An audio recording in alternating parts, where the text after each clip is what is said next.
Hey guys, Joe DeMarco from the Crazy New York Driver Show. Today is Wednesday, November 19th, 2025. Today I'm going to do another historical video, and the topic is going to be the Hackensack Ford Dealership Fire of July 1st, 1988, where tragically 5 firefighters lost their lives. This was a huge incident. And it just so happened I worked on the same street as the Ford dealership, only about 1 mile north of there. So I'm going to tell you everything I saw that particular afternoon. So let's get started right now.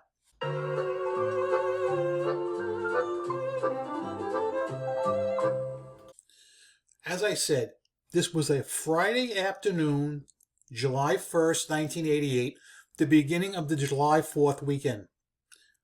It was a mild day, and people were looking forward to getting away for the weekend. In the afternoon, all of a sudden, myself and some co-workers noticed black plumes of smoke just south of us. A lot of smoke. All of a sudden, fire trucks started racing by. So we knew there was a decent-sized fire, but we didn't know how serious it was right then and there. After a while, somebody turned on 1010 winds, and it came over the radio that there was a serious fire in Hackensack, which was right down the street from where I worked. I immediately got into my car and I drove down there, and it only took me a couple of minutes to get there. However, when I got there, PD had all the streets closed off because this was a huge event, so I had to snake around through the side streets, park the car, grab my camera, and start shooting.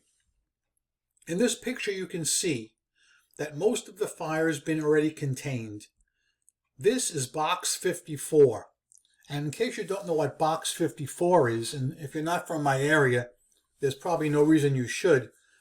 This is a special van, I believe it's owned by Teaneck, that goes to serious fires and provides the firemen coffee and cake and refreshments while they're fighting the fire. This was one of the biggest fires of the time. One of the reasons it was so serious was because the roof was constructed by what they call a bowstring truss roof, which is known to collapse when catching fire. Not only that, somebody at the Ford dealership had put plywood underneath the roof in an effort to make extra shelf space.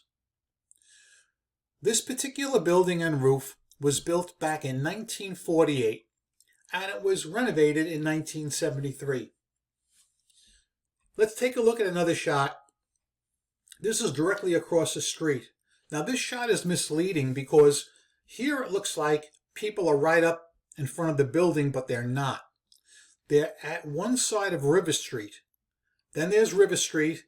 Then there's the parking lot and the building. You can still see some smoke wafting up from the back. This scene is very interesting, and if you weren't there, you would have no idea what's going on. First of all, on the left is the fire line. All right, nobody can go past this line unless you're PD or a fireman or this lady reporter. Now, these two off-duty cops here, you're looking at them, and you can see something's caught their attention, and they're really mad. What happened is there was a guy behind me who climbed up one of those outdoor advertising billboard poles. It was right behind me. To be honest with you, I don't know how he was able to climb the darn thing, but he got up to the first landing, and he had an expensive camera, and he was taking shots. And here you can see the off-duty PD in civilian clothes were taking exception to that, and they were yelling at him to get down. Here's the fire line I just spoke of, okay? You can see people left their cars right in the middle of the street. In fact, when the fire first started, I was told by some witnesses that the salesmen were driving brand new 1988 Fords right through the plate glass window to save them. Here's a better shot at them dousing the fire. with the tower. A lot of people were there. This is huge, man. Here you can see another unit on the scene, and people are approaching, and those of you who are very, very observant will recognize this is that same off-duty cop right here that was just yelling at the guy on the sign behind me. You can tell by the way he's dressed. Here you can see smoke billowing up in the background.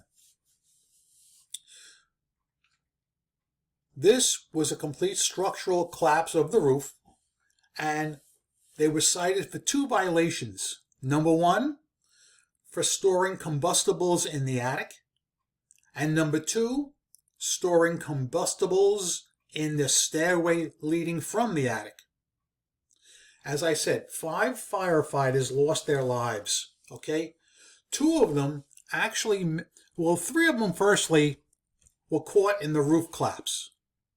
2 of them managed to escape the roof collapse and got to a tool room where they called for help using their portable radios. However, it's estimated that 50% of the portable radio messages were never received because the equipment was deemed substandard. It's a freaking shame, a real shame.